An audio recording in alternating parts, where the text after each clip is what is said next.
Hey guys, welcome back to my channel. In this video, I'll walk you through how to access a member-only video on YouTube. Let's get started.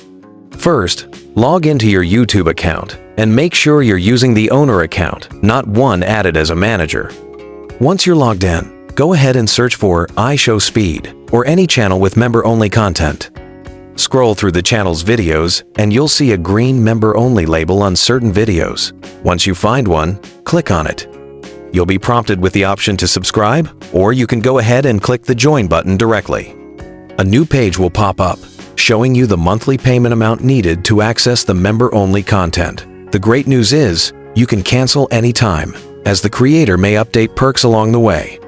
Once you've chosen to join, click Join Again to confirm. The payment window will pop up, and once your payment is confirmed, you'll be able to watch any member-only videos from that creator. It's a super simple process, and it's a great way to show support to your favorite creators while unlocking exclusive content you won't find anywhere else. Plus, being a member can often give you early access to videos, special live streams, and other awesome perks. And that's it. You're all set to enjoy exclusive content. Thanks for watching. If this helped, don't forget to like, subscribe, and hit the notification bell for more easy YouTube tutorials.